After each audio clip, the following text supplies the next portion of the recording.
Speaking tangibles, evidence from the mandible is hearsay. There ain't nobody we have to answer to. The phantom moving silence like ninjas and ballet dancers do. Hammer swooping, hit on the head of a question asking you things to set you off and you already know the answer to. Paint a picture, personified in the moment, on the moment. Throw the paint on the floor and then get to rolling. Sailboats to golden, broke boy to holding. Rolls like a boulder, the snowballs are snowing. From the mountain to the ocean, make waves. Fountain of youth, nobody is the same. The question it remains, to deal with all the pain. The garden cultivated in your brain that you created, either filled with weeds of hatred or be manifesting greatness. Only listen if you're famous.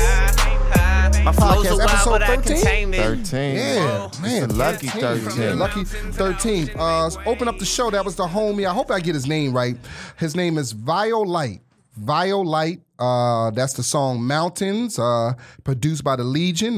So shout out to the homie Violite. He sent that to us. And you know how we do. You send us music, we play it. Yeah. We open and close the song out, the show out with your song. Dope Dealer Podcast. That's how we do it, man. How easy is that? You send us music and we play it. Because we are the people's podcast. Yeah. Yeah, that's us. What's up, Toby? You good, man? Man, I'm great, man. Just back from Utah. Had a great weekend. Yeah, you was in Utah. How was that? Shout out to, I had a great time at Wise Guys. Shout out to the staff at the Jordan Landing location, Keith Stubbs, and shout out to my homie Felipe Esparza for always taking me out with him, and Rodrigo and Johnny Roque. We had a great time. Great crowds, great audience. How many black people came to see you, man? It was about 4 all weekend. And that was... I was like, damn, man. That was Dante Exum. No, I told them nigga, I said, damn, y'all could have invited to jazz shit. They out the playoffs should have had these motherfuckers come by. Where was Donovan Mitchell? Yeah, so yeah. Where was Rudy Gobert? Jay Crowder? Somebody should have came to the show, but we had a great time, and thanks to the staff for really looking out for us. Yeah, shout out. And all the people that came, hopefully some listeners picked up the podcast that was there. Yeah. I know it is. So shout out to y'all.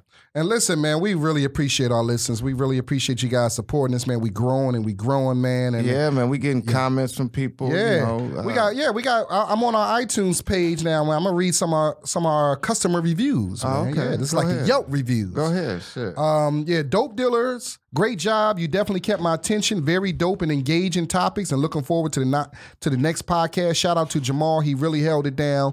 These guys truly compliment one another. That's GG. Oh, that's my ex. That's G. Thank you, Gina. You don't have to tell nobody that. No, so I'm gonna keep it 100 on this show. No, but she's that's thank you, Gigi. That's my ex from Philly. Yeah, that was my third girlfriend in Philly. Tony Daniel, we know Tony Daniel. He said these guys are hilarious. TD, that's my guy. Yeah, shout out. Southside 19 said, love the podcast. Keep them coming. These guys keep it 100%. The show is dope. I like that. Thank you. Jaleese said, very dope podcast.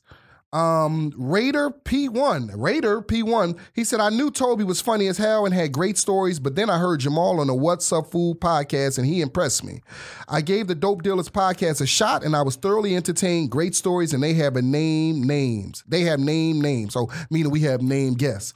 It's funny. Give it a shot. Oh, appreciate that, Raider one. Right on. Fat P84. What did do, RP? Yeah, Fat P84 said, I don't know how they come up with these names. These dudes go. He just said, these dudes go. I guess that's good. Cool. That's I guess that. And then Campe de Los Angeles just put 100. Just gave us the 100. And appreciate that. And last but not least, Vagabond 162 said, like the podcast, heard y'all on the What's Up Fool.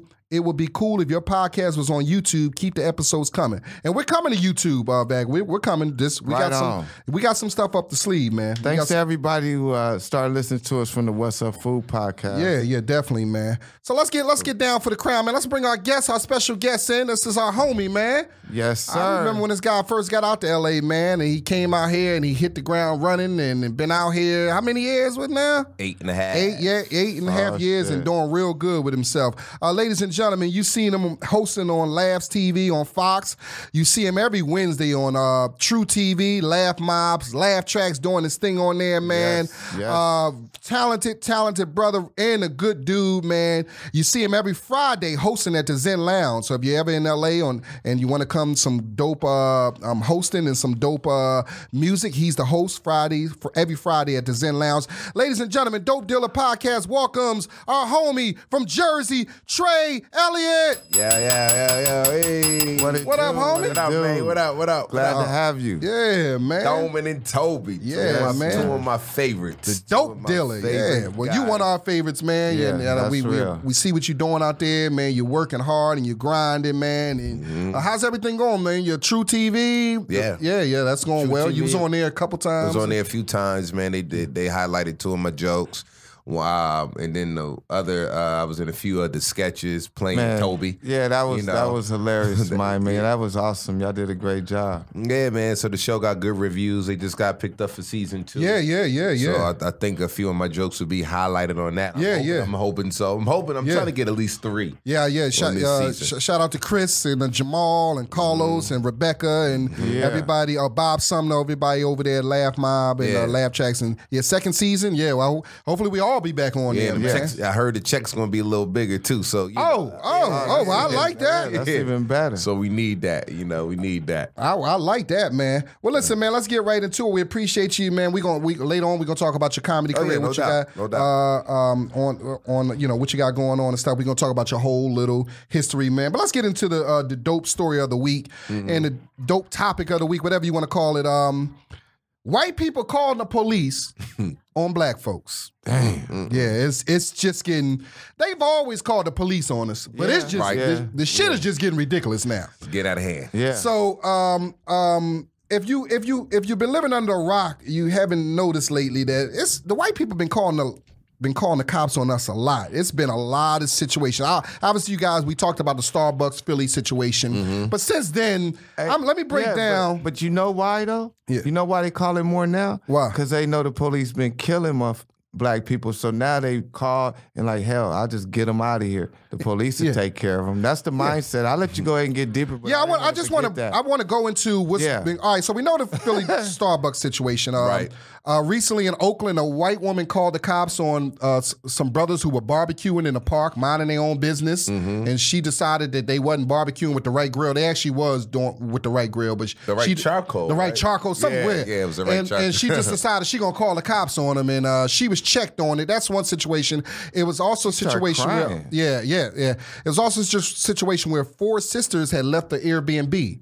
They had left the Airbnb. And the neighbor called the cops on them we're gonna get into that. I can kind of understand. You see, that's a little different. Every story you see strangers coming out. But my thing is the old white lady.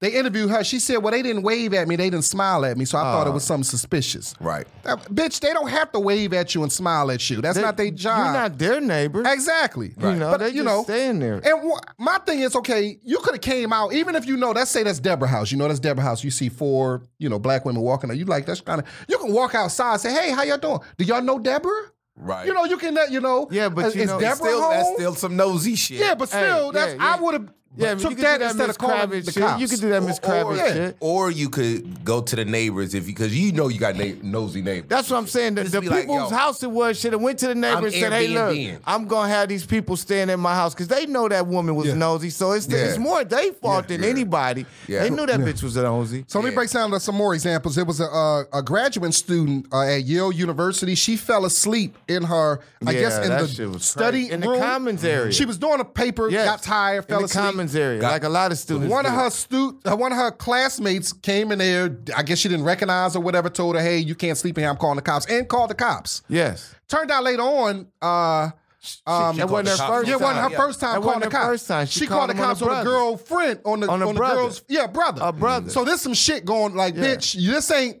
You've been calling cops on black people. Yeah, Yale more than once. I know Yale reprimanded the girl and stuff like that, but still, Yale stepped up to the plate. Yeah, and another situation, the guy who used to work in the White House. I don't know if he was moving into his apartment. He used to work in Obama's White House. He moved into an apartment in New York. I guess he was moving his stuff in, and they called the cops on him. They like, well, what's going on? Like, he like, I'm just moving in. Like, they thought he was moving out some shit, huh? Then the golf course. Yeah, the golf course. That's what my next thing.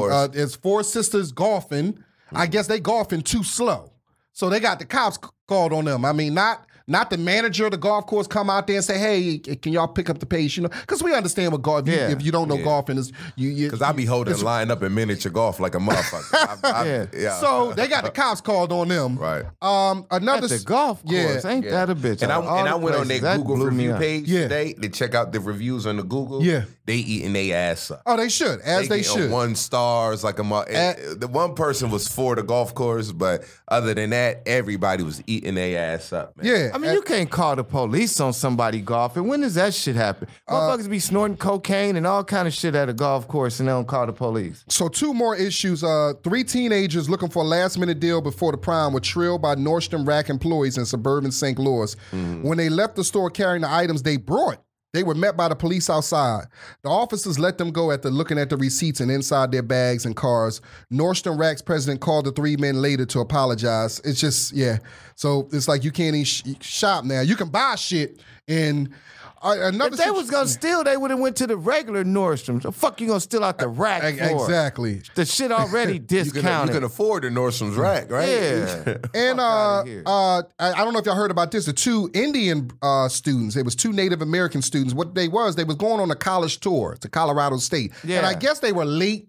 They got there late, so when they got there, the tour had already been going on for a moment. So they kind of just blended in. You know how you kind of late and you try to blend in, right? You know what I mean? Like, hopefully nobody see that. Everybody used to do it at work all the time. Hey, it was a college dream. They had drove hours to get there. It was a dream, and they was late. So I guess one of the parents decided she got freaked out by these guys. They just blended in, and she called the cops on them. So the university apologized to them.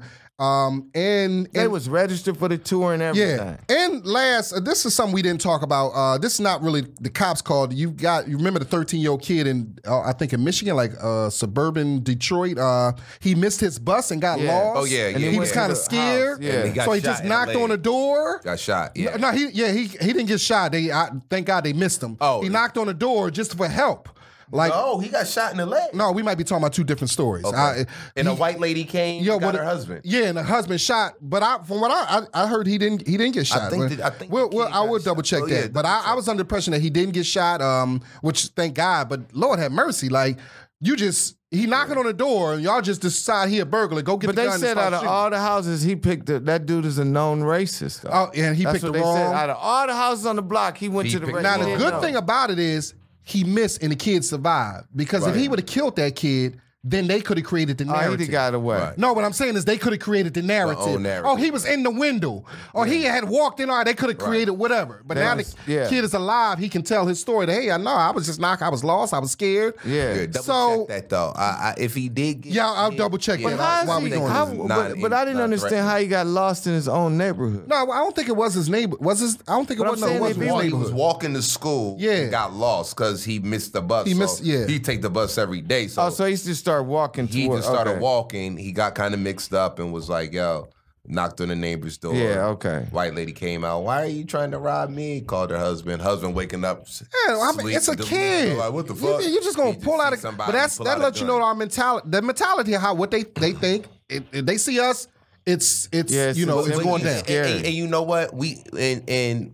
He was a kid, so you're absolutely right. You gotta kind of distinguish. You see a kid with a book bag, look like you know the difference between a thug-looking dude and a kid. Yeah, you know what I mean. Or at least if it was me, I would have opened up the window. Hey, what's up, little man? What you need, man? You selling cookies? You lost? You know what I mean? Yeah. Like we gotta know. But man, white people are scared of black people, man. They're scared. I don't even know why like that. So they shoot. So they shoot first and don't ask questions. Yeah, man. After. And nowadays with Trump being president, he give them the license to act crazy like this, man. And that's we gonna get into that. Yeah, this is a lot of this is Trump. Yeah, this is his shit. A lot of this is Trump, and a lot of them got they like you just said. It's like he gave them a license to bring out what all the prejudice of how they feel about. What they've been wanting to do. What they've been shot at him. Yeah, shot at him. So I don't think he didn't got get hit. Okay, yeah, thank good. God, man. Yeah, thank God. White people, listen. Let me explain something to y'all. Stop calling the fucking cops on us.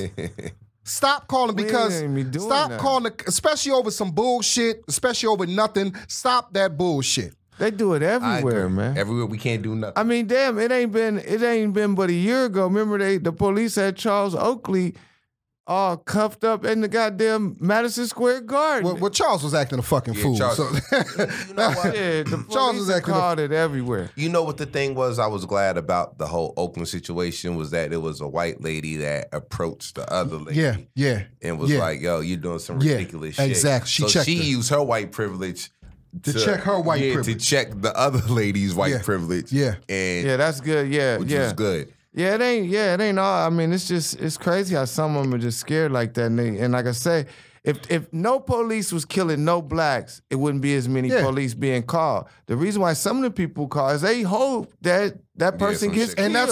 They truly hope that, man. I saw a tweet about that. They believe that. They hope that person gets killed. Yeah, I seen it. That's why they called the police. I seen a tweet about that where they was saying that's somebody what it's said about. White people stop because when the cops get there, it turns into something else, and that could, they end up shooting us. That's so what you they call want. the cops on some bullshit. These people that are doing it, that's their mentality. They know that before they call. That's why they so apt to just call the police, because they like, fuck it, they killing niggas everywhere else. Let's call them and see if they'll kill this nigga. And the Oakland lady was a doctor at that. Yeah, I heard she was a doctor. Yeah, so she's being clowned on, and I hope good. And I hope they check her. They eating her up on the guy, the retired firefighter who shot the little kid who shot at the little kid in Michigan. He was charged with intent to murder in the felony firearm charge, so that's good. His bond was set at $50,000. So hopefully he'll get what he got, what he deserved. If they start seeing more repercussions for all this, then maybe the shit will stop. You know? So we need the law behind us. But I mean, Now I'm just saying something. Listen. I got the cops. I don't know if the guy. Somebody feel truly in danger, that's different. But these situations are not dangerous. Because a white guy threatened to call the cops on me a couple weeks ago, but it wasn't no racist shit. I was in the wrong. You was wrong. I'll tell you. What happened was this lady, a lady hired us to move, and she had some stuff that she wanted us to drop off at the thrift store, at the Goodwill. Right. And I moved her plenty of times. She's a great tipper. Actually, she's the mother of the boy from 3 Men and a Baby, the boy. That's his mother. So I told the lady, I said, listen, we have sent stuff to Goodwill before, and sometimes they don't take everything. Right. So I don't want to be stuck with this stuff in my truck. If they don't take it, I'm going to have to bring it back here. She's like, no, I called them, and I said, I've seen this movie before. What happened is you call them, any employee answer. They just trying to get you off the phone. Yeah, they gonna say they say we take whatever. But the thing is, when we get there, it's a whole different story. This has happened to us before. I'm explaining this to them. Yeah. She's like, well, the furniture's in good condition. I'm looking at the furniture. This shit ain't in good condition. But I'm, I'm like, all right, cool. I'm gonna take it. But I'm listening. They don't. So we get there, of course. The guy, so when it's in Glendale. When we get there, we already start taking shit off the truck.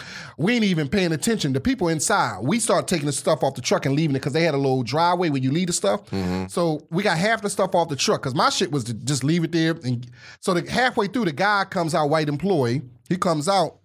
He's like, what's going on? I said, he said, no, we don't take the stuff. Like, I have to see what you got. We don't take that stuff. That's what we don't take. I'm like, oh man, the lady said she called. Yeah, but we don't take. As he's saying this, I'm still moving. I'm not stopping. I'm still grabbing shit off the truck. After a while, he's getting annoyed. He said, excuse me, sir. I said, we're not taking this stuff. I was like, come on, man. Now I'm thinking I could get it back and take it. But I don't want to do all that shit. Get it back in the truck and take it. I ain't doing all that shit. I ain't even paying him no mind. I'm grabbing the shit and I put a little small sofa, chair out there. He grabs the chair, like pushing it back towards the truck. I'm like, my thing is, fuck it, catch me if you can. Then he threatened me. He was like, well, I'm gonna call 911. By that time, we only had one more piece on the truck. I'm like, by the time the cops get here, I'll be back in North Hollywood. So I grabbed the last piece, put it there. He just looking at me. He's on the phone. I see him dialing. He was on the one. Listen, we got in the truck, drove off. I said, catch me if you can, like the gingerbread man. I ain't fuck that furniture. Like, damn. So that you did that though. So that don't even sound like you. Listen, I wasn't trying to deal with that. Funny thing is, man, and I just thought about it. A similar situation when the movie happened to me, where I was staying at the W in Times Square when I was doing the Apollo, and me and my girl was staying there, and then my cousin came from Jersey, so he had got a room. So we're in the lobby chilling, we playing, you know, they had a DJ in the lobby.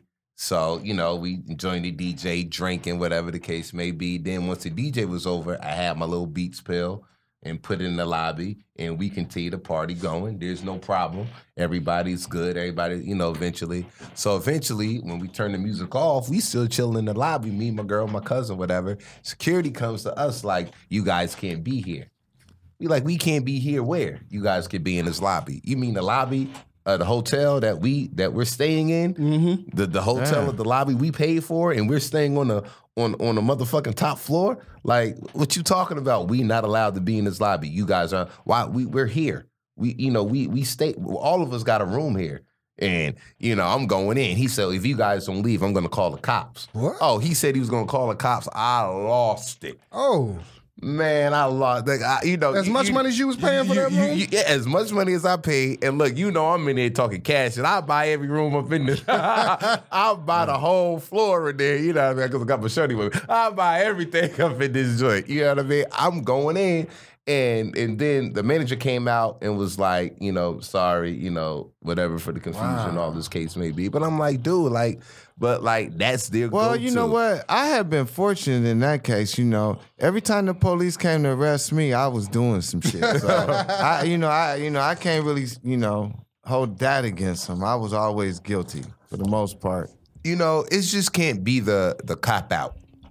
Like, you know, the thing is, and it ain't every white person, but when some shit happen that they don't agree with or they don't like or they're uncomfortable with, and Or they don't might even not understand. or don't understand, they go to calling the cops. Don't, like, you know, won't you talk? First of all, stop being so damn nosy. All right, the lady in It's Oakland. scary. Talk to people. Yeah, the lady in Oakland talking about they grilling with the wrong charcoal. If your nosy ass wasn't looking in the damn grill, Hey, you but I wouldn't never even know. known, And she as waited- much grilling as I've done in my life, what is wrong charcoal and right charcoal? And she was incorrect. They was using whatever she was saying. They was in the right. I guess it was certain sides of the park you could use. But bitch, how nosy are you? Is it that really serious? But that's just you know what it's about. It's more about I don't want these Negroes over here doing that. And Right. from what I understand, she waited 2 hours for the cops to get there because they didn't take it as a serious. You know, they was It like, we'll send wasn't somebody out there serious. when we get to. This bitch waited 2 hours. That lets you know, bitch, you a then she- doctor. And she was crying. Oh, She was when the crying cops because it got flipped on her. She tried to act like what happened was, and let's get real. Because when I saw that video, it pissed me off because when it was flipped back to her, she went back to the crying white woman that has gotten that is I'm being harassed. the history of America has gotten. This is what happened with Emmett Till. This is what happened when the white woman back in the day get caught with the black man. You know, he's raping me. Yeah. Oh, what you doing here with this black man on top of you? Oh, I'm being raped. Right. It's the same mindset. You lynch that nigga. And they lynched him. Yeah. This is the same. So she went Mindset. back to what has gotten white women out of a lot of things in America. All you got to do is cry and you know, play the I'm being harassed and, you know, it usually wins, especially when it comes to color people. Right. You know, but that case, it was another white woman, so it didn't really work, you know, because it was another white woman. But if that was a black woman filming her or or Trey Elliot filming her, it might not have went that way. Wouldn't have went that way at all. You know? It wouldn't have went that way at all. Yeah, so white people, stop calling the fucking cops on us. That's the moral of the story. And you know, just talk to the people. I mean, you know, just talk. You know, in most cases, you know, we'll talk. Because we cool. find- Yeah, That's the everything will thing. be all right. Even if you being nosy. We don't want no problem. She should have went over there and asked for some barbecue. The bitch should have went over there. As big as she is, she should have went over there and asked for some ribs. Give me a plate of ribs. And we would have been more than glad to give it. Exactly. You know, it got a little seasoning on it. I don't know if you like seasoning or not. Yeah, But extra sauce. She should have sat her ass down. Let me get some cornbread. Let me get some corn, mac and cheese, and I'm Call good. the cops. I mean, and then even with the white student that yelled, I mean, do you think that this black girl just snuck on campus to go take a nap? That's what she was telling the black Like, girl that when the don't even cops make sense. when the cops came asking for ID. She was like, "I'm not." I just gave. First- how about I show you my apartment? Yeah, she's I'm gonna like, show first you thing, my I wouldn't even apartment. be in here if I didn't have ID. They and don't all just- the money it costs to go to Yale. So all the money she's spending to go there, that's how they did. And it's the second. Look at what they think I was about cool, but now when I heard it wasn't her first time calling the cops, the school need to do something about that. The school need to bring her in and sit her down, be like, hey, stop this bullshit. First of all, they need to ban her cell phone on campus. Yeah, Like, yeah. you're not allowed to use your cell phone on campus to call nothing. She crying wolf, then something gonna really happen. And That's the thing, man. Yeah. And that's the whole thing with all these people. They're abusing their cop privileges. Yeah. I'm like, yeah, you crying wolf too much. And then when some shit really happening, then, now it's a problem. Now the cop's gonna be like, you know what? I ain't fucking with you. You done called the cops 17 times with some bullshit. that's true. You know what I mean? So I don't know, man. I don't know the solution. It's just like, even when we mind our own business. Cause it ain't everybody. I mean, yeah, it Nah, is. it I ain't. mean, it is a tough. I don't. Hey, Toby, Divalicious said Nordstrom's rack is expensive as hell. I don't know what Toby As talking well. about. Nah, you must never But- been but to what the real Nordstrom's. No. And the point that I was making by that is that if I was Hey, gonna go Lauren. out and steal, I'm gonna steal at the main shit. It's like I'm not gonna steal from Target. I'm gonna go to Macy's. I'm not gonna steal from the rack. I'm going to. I got some fly ass Gucci shoes from Nordstrom Rack for like Nordstrom $250. Rack No, I mean Nordstrom Rack is the Nordstrom's shit. Rack is the But if shit, I'm yeah. stealing and I'm not buying, I'm getting the most expensive shit. What up, Blast? Comic Blast said, what's up to everybody? What's up, Blast? What's up? Blast is in the building. What's up? Geechee Dan 83. What's up with you, man? What up? Shout out. Hey, Tiffany. Yeah, you got wrangled into this. Yeah, we talking about black people white people calling the cops on black people, and they gonna stop that bullshit. What's up? What happened with the Starbucks situation? That kind of quiet down. Starbucks handled it well. They handled it well. Yeah. They got what did they get? They got some money. They donated it to the school. And they city. training the co-workers. Yeah, and then they had the day where they shut like a lot of the all the Starbucks down. And had training. Did that come up yet? I don't think that Or happened May yet. 26th. Yeah, it's coming up. May 26th. They going. And I mean, that was just an unfortunate incident because, I've been to Starbucks, the ones I've went into, and the people, the co-workers where everybody was cool and Yeah, nobody treat you ever good. acted like that. So Treat you good. I got some that Starbucks ain't gift cards in my pocket right now that I want to use. That ain't on every Starbucks. It's funny. Somebody sent me a picture of a black dude sleep at Starbucks just like 3 days ago. They said Starbucks. they ain't like fucking fuck it. around. You can do whatever you They want. said you can do whatever you want to do here. You can There was a do dude lines of coke at Starbucks now. There was a dude at the table like had his head down. It would look like homeless. They was like Starbucks let you do what the fuck you want to do. You could be fucking in Starbucks now. Without. And did you see after the whole cookout thing, they did a big cookout? Yeah, shout out to Oakland. Yeah, I forgot. I'm glad you brought that had up. like 200 people doing an electric slide. Yo, shout out to Oakland, man. They that was well played. No violence. As my man Teray, comedian Teray said, well played, Oakland. Like the next day they came to party. Like they had a big ass barbecue at the right. That's how black folks do it. We don't get mad shit. We gonna clown you online and we gonna fucking party. Cause ain't nothing you gonna do gonna stop our partying. Nothing. Yeah. Ain't nothing. We gonna party. Like you stop that bullshit, man. All right, so listen, man. So hopefully that be the end of that, and white people stop calling the cops. Nah, there's gonna be some more cops called. Yeah. I'm trying to tell you that ain't. I'd have to say so. I'm about to start calling the cops. I ain't calling them shit. Call them so they can come shoot me. Be like, damn, who called the cops? Have you, Toby so called them. you talked about the time you had the cops. I'm trying to think. Yeah, that time I talked about. I don't think I haven't had any other than maybe a couple exes. Maybe had threatened to call the cops. I called the cops on a couple exes too. Jamal, I called the cops on my I called the cops on my son mother one time. I never forget. Oh, Motherfuckers shit. was like, oh yeah, I had just got out of prison. Oh Lord. Right? So I was fresh Dope out. Dealer Podcast. Yeah, I'm fresh out of prison. So I go to visit my son or whatever. I'm over there chilling and whatever. And so I was staying there for a few, getting on my feet, that type of thing. And so it wasn't really working out. So I wanted to leave. I was like, I can't deal with this. I'm fresh out. I'm not dealing with this. So I'm getting ready to leave. And luckily I had on shorts because she tackled me to the ground, right? And it scuffed up my knees. So then I called the police because I'm fresh out like less than a week. And I called because I was like, I knew if the police would have came, I would have been done. So all the homies was laughing at me, talking about, you called the police? And I was like, yeah, because shit, I would have went to jail. And the police came and they looked at me and seen how I was all scratched up. They said, hey, ma'am, if you do anything else, we gonna come and arrest you. But shit, I had to. I was fresh out. I couldn't go back. Yeah. Shit, motherfuckers laugh. My boy's clown, but I'm like, shit, you motherfuckers laugh. Shit, it wouldn't have been funny if I'd have been back in jail. I hear that. Now, Comic Blast said, calling 911 for non-emergencies used to be a crime. We should implement that back into the did. law. I do remember that now. You used to get fined. Yeah. Is it still? Yeah, it just ain't for white people. We call them fronting. But Geechee Dan said, but cops got to use discretion too, which is true. Well, in some of these cases, the cops did use discretion. But the Oakland situation, the cop was looking at her like, lady, you on some bullshit. Yeah. And then with the golf course situation, the cops looked and was like, this is some bullshit. Yeah, so shout out to those cops that realized and understood what the fuck was really happening, which was nothing. And, you know. Yeah, we appreciate it. I mean, could you imagine getting that car? Hey, listen, Comic Blast is hollering at girls on my live. Like, he's hollering at girls.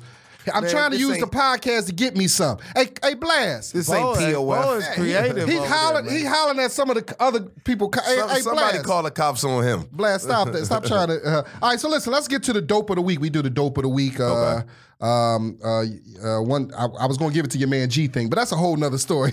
Why? What? Something else happened? No, it ain't nothing. Fuck that nigga, man. Man. Listen, boy. the Comics. dope of the week, her name is Jacqueline Aids. Y'all know Jacqueline, I may be pronouncing her last Jacqueline name. Aids. Dope of the week. ADES. ADIDES?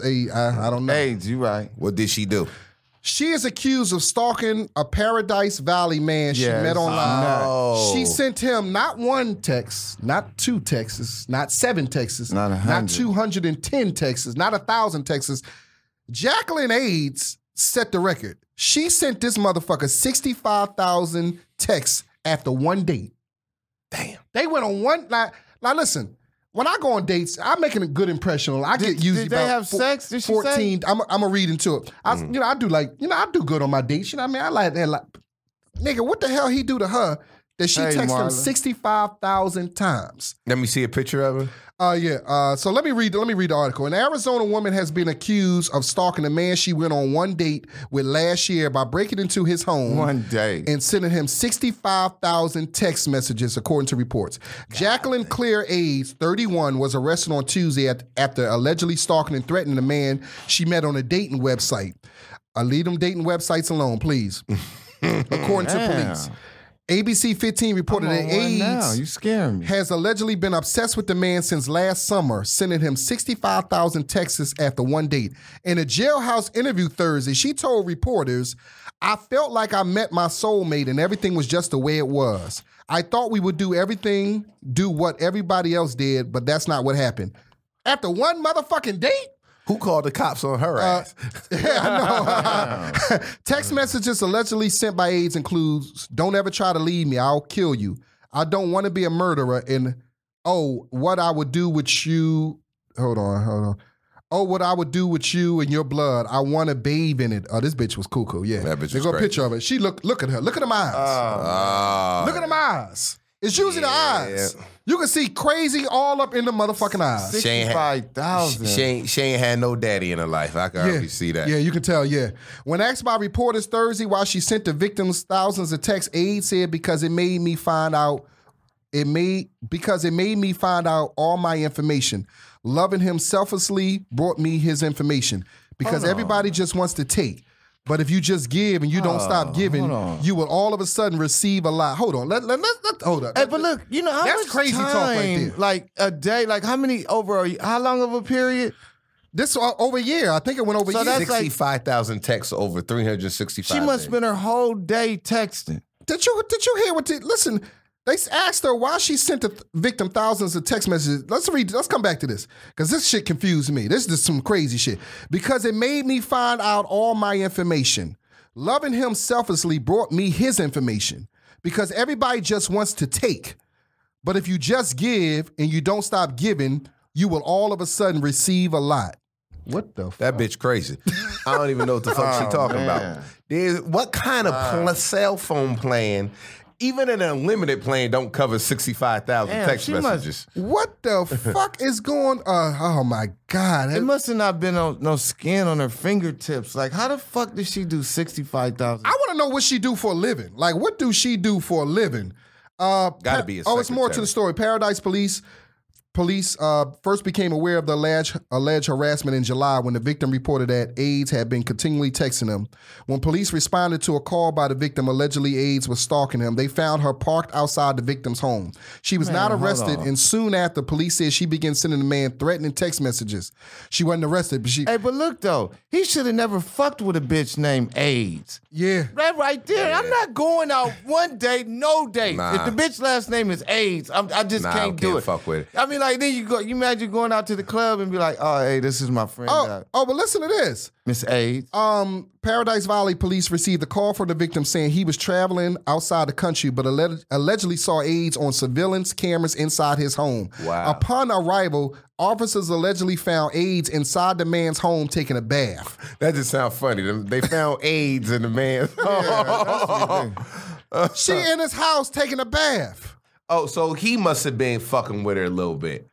No. She said he broke it because he was out of the country, but I guess he had cameras in his crib. So the bitch broke into his house. Well, at least she was trying to get clean.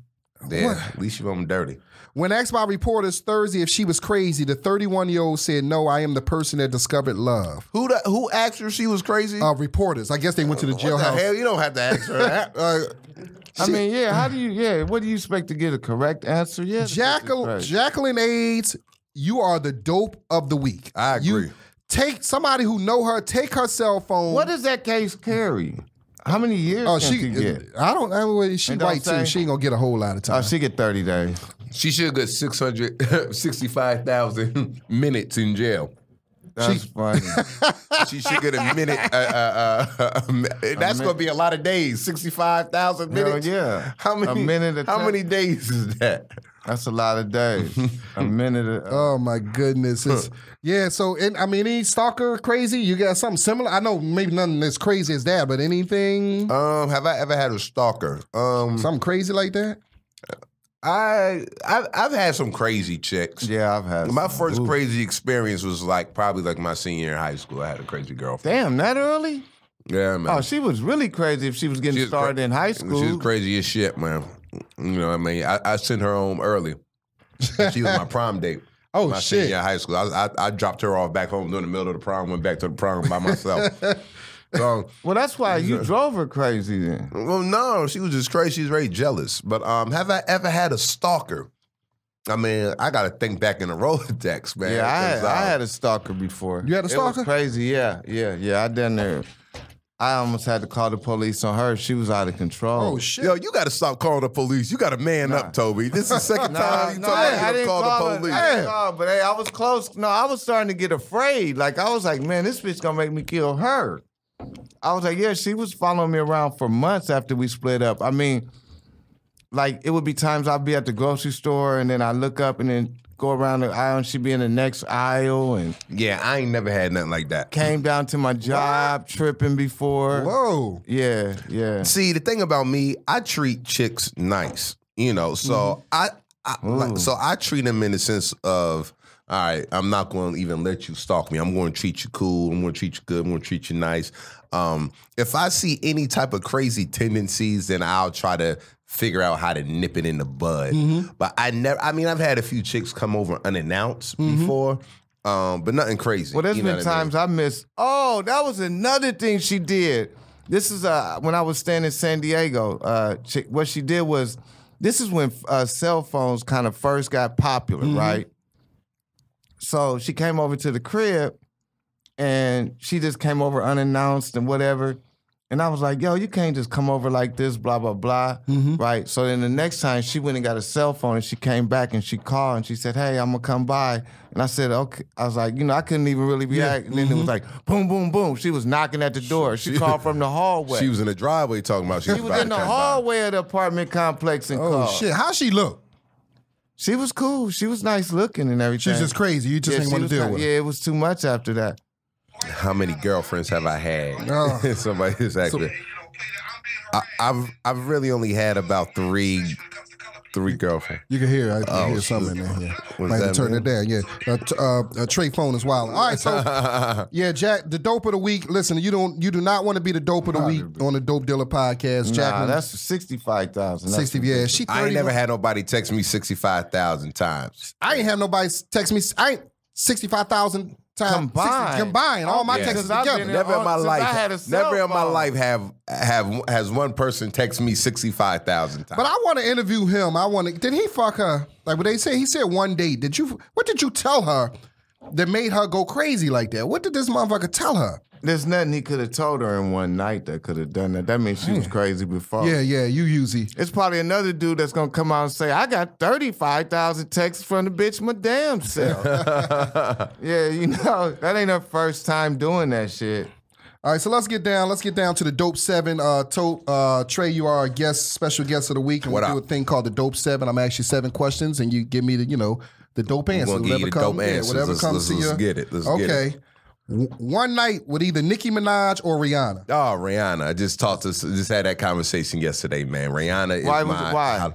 Yo, I think she's attractive. I like this new thickness she got going on. And I think Rihanna personality fits the type of woman that I like. Okay. I like women she got a lot of spunk, a lot of, she got a lot of kick in her personality, a lot of spice in her personality. What about just straight looks, though? I think she's hot. I think she's dope. I'd rather her than very Nicki attractive. Minaj, too. I disagree. But this is you. This is Dope 7. This is you. If you could have one superpower, what would it be? If I could have one superpower, what would it be? Oh, man. That's a good question. I know. That's why I came up. You know what? I'm gonna go with I was on a like one of them pageant type answers. I would spread love. I would take away racism and spread love. That was my superpower. Okay, so you'll be all racism. You'll be the world peace guy. You would just walk up to people and just know if they was racist or not, and change their home. I never thought that's actually good. I mean, most people that want to fly or invisible, you be like, I want. If I want to fly, I'll take Southwest. That's what that's what I would do. All right, if you were a rapper, what would your rap name be? If I was a rapper, man, I used to rap back in my day. What my group 80 Proof, that was my rap group, 80 Proof. Now back then my rap name was Martell because we used to have to make our rap names had to represent liquor. Okay. So I went by Martell. Then it kind of went to Trey Deezy, which was my original stage name. Mm-hmm. So if I was to, so my rap name back then was that. But Martell. What would it be today? If I had a rap name today, oh man, you know what? I'll just keep it my Grand Marnier. Yeah, maybe, or Ciroc Boy, something like. Even though that's already out, you know what I mean? Okay. Yeah. All right. What would you be doing if you was not doing comedy? If I was not doing comedy, what would I be doing? Man, rapping. Failing as a rapper. Nah, to be honest, I wanted to, I went to school for TV film, so I'll probably still be doing what I'm going to end up doing anyway, directing and writing. But as a kid, I always wanted to be a veterinarian. That's what I really wanted to be, an animal doctor. Real? So yeah. Shit. So maybe That's creative. maybe I would have really focused on something like that. Okay. First black man I ever heard say he wanted to be a veterinarian. Yeah, I ain't. It was just what I wanted to be for a couple of years. Yeah. Craziest thing that ever happened to you on stage? Craziest thing that ever happened to me on stage. God dang, it's a whole lot. Remember that time when we was doing the show? I think AD was hosting it. I forgot where we was at, and the dude was trying to fight me on stage. He was sitting in the audience, and he kept trying to, he kept interrupting the show.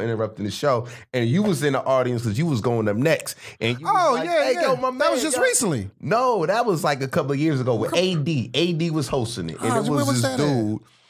Somewhere in like Orange County or somewhere, shit. And it was a dude that just kept yelling and yelling and yelling, and I said something to him. He's like, "Hey man, go on ahead with your jokes, man, whatever."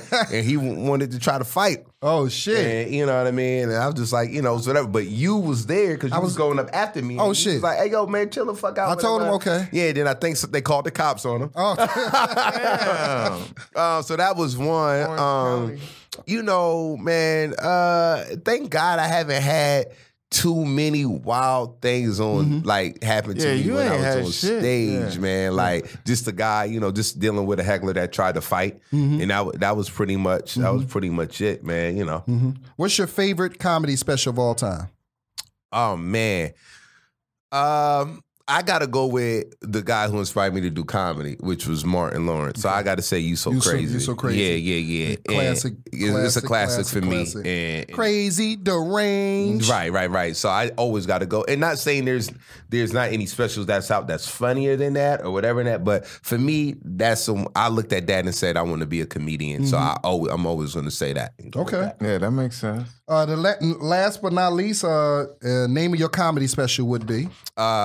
Reckless and Ill-Advised. That's the name of my first. I like that. When God says it's time for you to do your comedy special, I can't even wait on the industry. I gotta wait on God. You know, when He say, you know, that is going to be Trey Elliott's Reckless and Ill-Advised, and that's the first one. And the second one is going to be.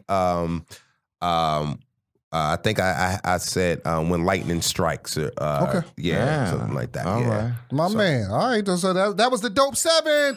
Trey Elliot. Yes. Yeah. All right, man. So listen, let's talk about what we know. Let's talk about the comedy game, man. Let's talk about it. Let's talk about your rise in it. You started out did you start in Jersey or you started in DC? Okay, I started in Atlanta. So, you know, I went to school in Atlanta. That's right, yeah. You went to Clark? I went to Clark Atlanta University, yes. And so that's where I actually started. So when I decided to take this journey in 2002, you know, I was like, you know, working at UPS, had a coworker dare me to do comedy. You know, I was always cracking jokes on the assembly line shit, slinging the boxes. Yeah. So I went to Uptown. So I did comedy twice at Uptown. The first time all my friends came, it was good. I was practicing all in the living room and all that shit like that. Of course, everybody laughing. They all came to the show. First show was a fake success because all my friends in there laughing, just looking good. I go back to Uptown the next week by myself and got booed. Shorty was hosting it. Yeah, that was Was that Lil Duval room or no? Shawty. Okay, yeah. I remember Lil Duval had T.I. night, and that's when they but see, this is when Uptown was on Peachtree Street. You're talking about the new Uptown when Uptown was in Marietta Street, which is where it is now. I did where it was at originally, and so after that second time in Atlanta, I end up moving to Maryland because niggas was shooting up our crib. And that long story anyway.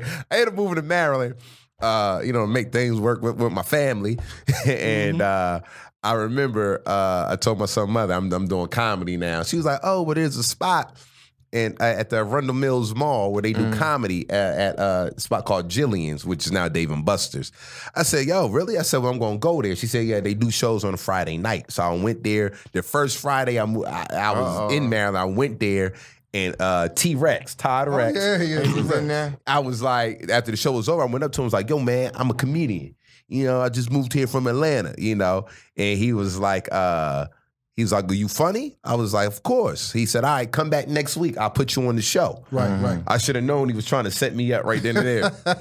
So I went back Friday, and I mean, it was packed. And he put me up on stage, and I took the worst L. Why? I mean, you had a week that you wasn't. I mean, you just wasn't ready. It was my third time ever on stage. Ain't nobody ever ready on their third time. At what point did you get comfortable? Like you like, okay. At what point did you like? I think I can really do this. It happened because that was 2003. I would say probably about 2004 is when I really was like, okay. And I remember my first joke that I still do a lot to this day that got me comfortable, and the very first joke that really was hit consistently, and that was, yo, clap it up, I'm a brand new father, just had a son. Yeah. And then at that time, he was like 5 or 4. And I was like, he 4, he 5. And that shit got the biggest laugh. And to be honest, I built my whole set from that one joke because that was the joke that it was the first joke I opened up with, and it got such a high laugh, and I was just building around that. Right. And to this day, you know, shit, every joke is new to somebody that never heard it before. That's true. And I just keep building and building and building and building over all that shit, man. And what was your mindset moving out to LA? What was that? How was that? You know what? I always knew, because like I said, I went to school for TV film. I knew probably like 9th or 10th grade I was going to be doing something in the entertainment industry. I thought I was going to be behind the scenes. You know, I went to school for directing. That's why I went to Clark, because I knew Spike Lee took all his classes and stuff. Even though he went to Morehouse, he took all his film stuff at Clark. So I always knew I was going to do something like that. So I knew LA was going to be the spot eventually. And I was like, I'm going to move there when I turn 30. And a close friend of mine was like, well, why are you going to wait till you turn 30? He was like, just you know, don't wait. Just go when you feel like the time is right. So when I was 28 going on 29, and shit was just happening in Maryland, and I was like, you know what? I felt like there's nothing else left for me to do in the comedy scene here in Maryland. You know what I mean? I'm funny. I'm doing these shows. You know, I'm having great sets. I'm killing. I feel like I want to challenge myself and go to the ocean. You know what I mean? I didn't want to be a big fish in a small pond, you know what I'm saying? And I'm not saying DC is a small pond. DC is a beast when it comes to comedy. Yeah. But DC prepared me and trained me the way that I needed to be trained to be a successful comedian, as far as being able to tell jokes and deliver jokes. So I was nervous, but I had that regular nervousness. Right. You know what I mean? And it was hard because I was leaving my son. Yeah, I know. Yeah, My son was 10 when I moved out here, so that was pretty much where my reservations came from. I was like, man, I'm leaving my son. Yeah. You know, he 10, and I've been here from day one, and everyday parent. So that was the hardest part about me. People don't understand the sacrifice that we make leaving our families and stuff. That like was that. the biggest sacrifice. For them leaving us. Yeah, and he graduating June 1st. Yeah, I see it. He graduates June 1st, man. Congrats on that. Yeah, but that was the biggest sacrifice and challenge for me. But once I came out here, man, I just hit the ground running. I was like, yo, like I always was at the right place at the right time. Right. Yeah. And for some reason, people just gravitated towards me, which is cool, and was giving me opportunities. And every time I had an opportunity, you know what I mean, I delivered. And then other doors were just opening up for me. You know what I mean? I got still a ways to go. You know, we ain't. I've learned to appreciate the journey. Yeah. And I learned that, you know, even where I'm at right now in my career, there are a lot of people that look up to me and want to be where I'm at. And just like I look up to a lot of people and want to be where they're at. And I don't judge. I appreciate the journey, and I trust the process. Right. You know what I mean? And I know when I'm bullshitting myself, I'm like, all right, Trey, come on, get it together. You know what I mean? Pick up a pen, you know, work on this writing, or do this or do that. You know what I mean? Let's get these scripts out. You know, so, but I love the LA journey, man. Best move I ever made in my life. Yeah, high points out here, low points out here. Man, I got a lot of high points, man, more so than lows. Even at my low, man, my low was just like some regular nigga life. Yeah. Like my low was sleeping on my boy's couch for a year. Yeah, your low wasn't low. But that was like a a lot of us have experienced real lows out here. I never, thank God, had like a low. Like I've been broke, but I haven't been broke to where I can't eat. And the good thing about it, I've always had good people around me, man, good friends or good people in my circle that always will look out. You know, if I ever needed something, I can make a call. You know what I mean? And that comes from all those, from just me putting out good energy and just being a good person to people, and it comes back. You know what I mean? 100-fold, man. So it's been a dope journey. You know, but you know, we go through our shit. Yeah. You know, we go through our shit. You know, we look at other people's success, and everybody always say, well, you know, you can't look at nobody else's success. And but that shit hard. Yeah, that's hard. Especially with social media out. And it's not. I guess now it's a lot harder than it used to be as social media. Yeah, because everything is out in front of you now. And it's not like you mad at somebody else. Yeah, you happy. You be happy, but you just have like, to be. shit. Wait, yeah, because if you let that bother you, you can't let it bother you. You just got to be like, all right, mine's coming soon. Yeah. Because as both of you guys know, we got some of our closest peers that are like really up there right now. Really doing good. We done seen them. I see it, and I'm happy for everybody. And I'm extremely happy. But we waiting for our turn. But we waiting for our turn too. Not taking away from what they doing, but we like, yo, I can't wait to can't wait to get mine. And what you do, you learn. You're like, okay, all right, I see that move. I see, okay, so if shit pop off for me, I know to go that route. I know this is a good agency to mess with. I know that's a good accountant to mess with. Right. you know, that's why I'm watching everything Michael Blackson do right now. I'm studying and learning. Mike killing it. Okay, all right. I see where your outfits at? I know. I don't got no Michael Blackson. I can't do that yet. Only he. But you know what? Only he can do that. And he's another one that we're seeing actually just evolving, man, from the old Michael Blackson to where everybody was doing from Friday to, you know, just that Michael Blackson to now he figured out a way to take this whole social media thing and use it to his advantage. And now look at him. And I'm not gonna lie, that's my struggle. Yeah. Social media, as far as getting them numbers and them followers. Same with me. That's my struggle, man. I'm like, I was homecoming king in fucking high school. Why, you know what I mean? And I can't get to 10,000 followers? What the, you know, but I'm at that age where I'm like, man, fuck social media. But then I'm like, fuck social media, but social media is like your baby mama. Fuck your baby mama. Then you'd be like, but you know, it's funny. Somebody, for a year ago, my brother gave me the information of this company that helps you get followers up. You got to give them some a month. For a while, I was, fuck that shit. Fuck. Then I watched my brother's page. He had 21,000. He ain't even in the entertainment industry. He got 21,000. Nigga work at Verizon. Then I'm like, you know what, Jamal?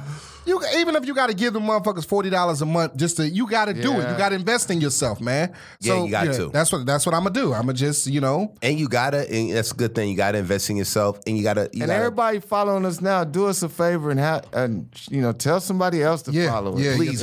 Thank you. Follow us on IG with the Dope Dealer Podcast, on Instagram, Dope Dealer Podcast, and you know, I'm at Jamal Doman, JamalDoman. Go ahead, Tobe. Go ahead, Trey. I'm comedian Trey Elliot, TreyElliot. At Tobe Hixx, TobeHixx. Tell a friend. Yeah, man. But I'm going to get there, man. You doing, man. You listen, man. You know, I'm about to start doing these little sketches and videos. Think about it. I be doing some of these sketches and videos and shit. I be like, I don't know if this shit funny. No, just put it out. You got to put it out. And we can do something together, man. Just put it out, man. Just put it out there. Definitely. Hey, well, listen, where can they find you at? Well, you already kind of tell them what you got going on. Where can they find you at? Like I said, Instagram, Comedian Trey Elliot, man. Facebook, Trey Elliot or Comedian Trey Elliot, man. You can find me on that. Pretty much, man, just doing shows. Look out for the season 2 of the Laffmobb Lab Tracks. Should be on there. And I'm auditioning. A lot of the shit y'all watching on TV, I auditioned for. I just didn't get the part. But you know, the long as I'm in that audition room, that's all. At the opportunity. That's all that matters. Counts. Shit. Well, listen, we appreciate you coming, Trey, and you know, come back and see us anytime. Any upcoming shows? Come on, man. Any upcoming shows? Oh yeah. So listen, the 21st, I'm at Flappers. We'll be there. We'll be there. The first Reckless and Ill-Advised comedy show produced by my homegirl Stacey Harris. And hey, Stacey, I got a crush on Stacey. Yeah, she's bad. Me, Boogie B, Chico. Daphne and my man David Lucas, and on the next one I got y'all two on there. Oh man, we really appreciate that, man. We might come if y'all not booked. How much you paying? No, I'm just we'll be there, definitely, man. And every Friday night you're at Zen Lounge. Right? Every Friday night I'm at Zen Lounge with Dwayne Martin. He used to be Teacher Campbell. Any tourists when you come to town, check out the Zen Lounge. Check out Trey there on Friday night. And when Trey can't make it, I guest host for him when he can't make it. When Jamal can't make it, I have him come on there and host because we both bald headed. So hopefully they don't know the difference. You know, they have gotten us confused. They mix me and Jamal up every fucking time. They have gotten. One time we was on a Laugh Tracks set, and I guess he was filming that day. I was just there hanging out, and a girl came to me with his paperwork. She's like, "Hey Trey, here, can you fill this out?" I said, "I'm not Trey." And it was a white girl. She was so embarrassed. She was like, "Oh my God, I'm sorry." She said, "I'm sorry." I said, "I know what I did." I called the cops on her ass. Nice little callback. On a serious matter, where we're gonna wrap it up. We're gonna let me hold on. This Saturday, May 19th, I'm at with the Clean Comedy Explosion at the Crenshaw Performing Arts Theater here in LA. That's this Saturday, 7:30. Crenshaw Performing Arts Theater, Clean Comedy. You can bring your family out.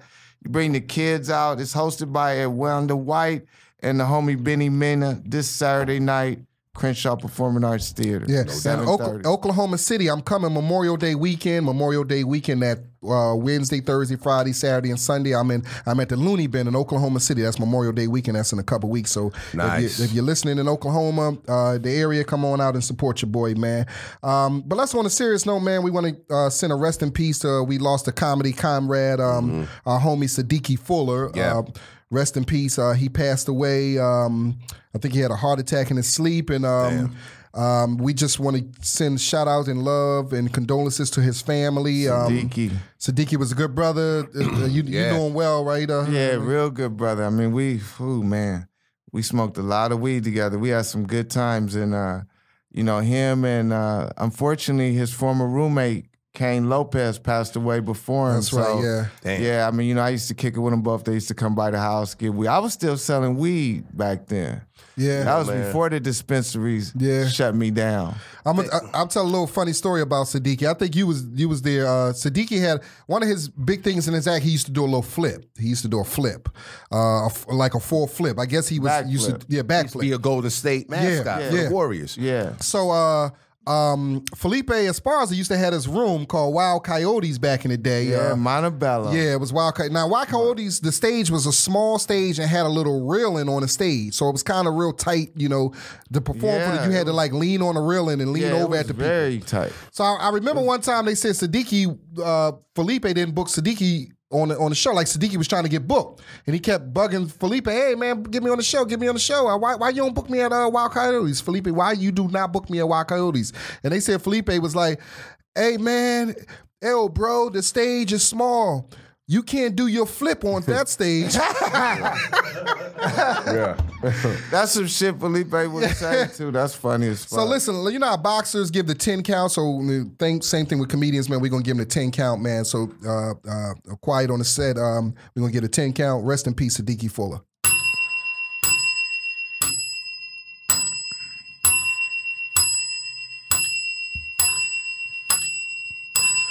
Rest in peace, my brother. Rest in fellas, heaven, man. Listen, if you feeling any kind of way, uneasy, you not feeling good, or you feel like something going on in your body, do not be shy or ashamed to Men and get women. checked out. Yeah, Men get checked and out. women. Yeah, definitely. It's very important, man, because we lost a lot of young, just our comedian brothers. We get into that age, especially us, Yeah, please go get checked out, man. And work out, eat right, man. Leave that fried food alone. Leave that soda alone. Drink a lot of water, man, and get that heart rate. Do something, man. Walk. Yeah. Play basketball. Run. Go hiking. Do something, man. Please do that, man. So listen, we are sponsored by Doman Cheap Movers, the #1 moving company in San Fernando Valley, man. If you want to sponsor on our show, please hit us up, man. Hit us up. We're on Instagram at Dope Dealer Podcast. We're looking for sponsors, man. Check us out. Give us a call, the Dope Dealers Podcast Hotline, 818-916-1818. One more time. 818-916-1818. Yeah, shout out to Comedy Pop-Up. If you're listening to this, please rate us and leave a review. Rate us and leave a review. That means a lot to us. You can listen to us on all the podcast stations, iTunes, Google Play, Spotify, SoundCloud, Stitcher. Shout out to everybody, man. If you need to book me, Tobe and Trey, man, we are comedians. We are working comedians. So if you want to book us, man, please hit us up on our social media and book us and bring us to your city. I think we just booked the first Dope Dealer Podcast comedy show. We're going to be in San Diego in September. We're still working out the details, but it looks like we're going to make it to San Diego. So are they copping our rooms? Yeah. Are they copping our? That's what we trying to work it out, man. Shout out to Comedy Pop-Up, man. We love you guys, man. Hey, Nick, everybody. Paul, our engineer. Shout out to everybody. Everybody be safe out there this week. Stay positive no matter what's going on in your life. And hey. That's right. Get well, Terrell. My best friend got into a bad car accident on Mother's Day in North Carolina. Get well soon, Terrell. Love you, boy. Oh, yeah. Shout out to Retanya Moore, one of our great listeners. She's in the hospital. I think she's about to come home. So, Retanya, we love you. Buffy, get well and come home and come, thank you for your support, man. Shout out to everybody in North Omaha. Shout out to everybody in North Philly. The whole Philly. Hey, we out, man. Dope Dealers Podcast. Gone. The world's most dangerous podcast. Dope Dealers. I'm about to call the cops on this podcast.